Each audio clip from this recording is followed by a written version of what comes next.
Hi, today we're going to read a poem in French, Les Deux Voix by Victor Hugo. If you're interested in the rest of the poems in this playlist, which are mostly in English, there's a link in the notes below. There's also a link to related content at the end of this video.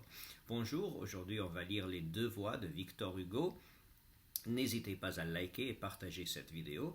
Vous pouvez laisser des commentaires, vous pouvez vous souscrire en cliquant sur le bouton dans le coin de l'écran et vous pouvez voir des sous-titres en cliquant sur CC.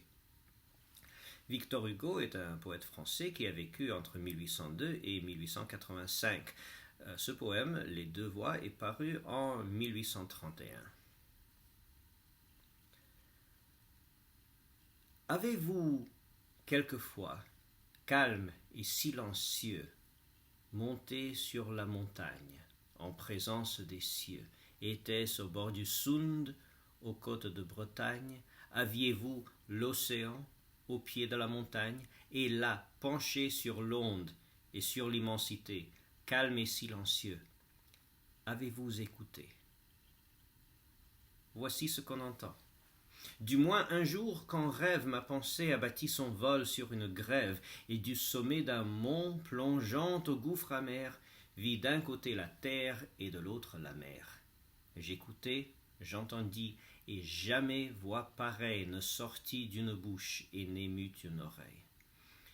Ce fut d'abord un bruit large, immense, confus, plus vague que le vent dans les arbres touffus, plein d'accords éclatants, de suaves murmures, doux comme un chant du soir, fort comme un choc d'armure quand la sourde mêlée étreint les escadrons et souffle furieuse aux bouches des clairons.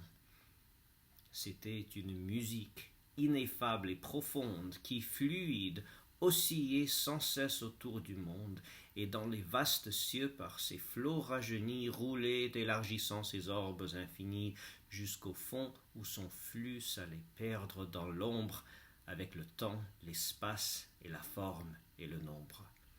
Comme une autre atmosphère, épars et débordée, l'hymne éternel couvrait tout le globe inondé. Le monde enveloppé dans cette symphonie, comme il vogue dans l'air, voguait dans l'harmonie. Et pensif, j'écoutais ces harpes de l'éther, perdues dans cette voix, comme dans une mer. Bientôt je distinguai, confuses et voilées, deux voix, dans cette voix l'une à l'autre mêlées, de la terre et des mers, s'épanchant jusqu'au ciel, qui chantaient à la fois le chant universel, et je les distinguai dans la rumeur profonde, comme on voit deux courants qui se croisent sous l'onde. L'une venait des mers, chant de gloire, hymne heureux, c'était la voix des flots qui se parlaient entre eux. L'autre, qui s'élevait de la terre où nous sommes, était triste, c'était le murmure des hommes. Et dans ce grand concert qui chantait jour et nuit, chaque onde avait sa voix et chaque homme son bruit.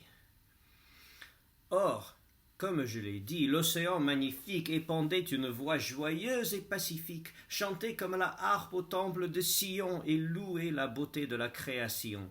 Sa clameur qu'emportait la brise et la rafale incessamment vers Dieu montait plus triomphale, et chacun de ces flots que Dieu seul peut dompter, quand l'autre avait fini, se levait pour chanter.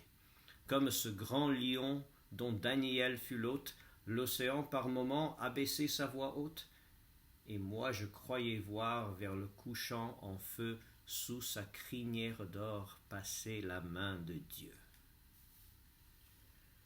Cependant, à côté de l'auguste fanfare, l'autre voix, comme un cri de coursier qui s'effare, comme le gond rouillé d'une porte d'enfer, comme l'archer d'airain sur la lyre de fer, grinçait et pleure et crie l'injure, l'anathème, refus du viatique et refus du baptême, et malédiction et blasphème et clameur dans le flot tournoyant de l'humaine rumeur passée, comme le soir on voit dans les vallées de noirs oiseaux de nuit qui s'en vont par volées.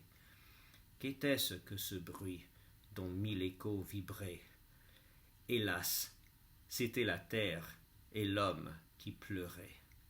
frère de ces deux voix étranges, inouïes, sans cesse renaissant, sans cesse évanouies, qu'écoute l'Éternel durant l'éternité. L'une disait nature et l'autre humanité. Alors je méditais, car mon esprit fidèle, hélas, n'avait jamais déployé plus grande aile. Dans mon ombre, jamais n'avait lui tant de jours, et je rêvais longtemps, contemplant tour à tour, après l'abîme obscur que me cachait la lame, l'autre abîme sans fond qui s'ouvrait dans mon âme. Et je me demandais pourquoi l'on est ici. Quel peut être, après tout, le but de tout ceci? Que fait l'âme? Lequel vaut mieux, d'être ou de vivre? Et pourquoi le Seigneur, qui seul lit à son livre, mêle éternellement dans un fatal humain le chant de la nature au cri du genre humain?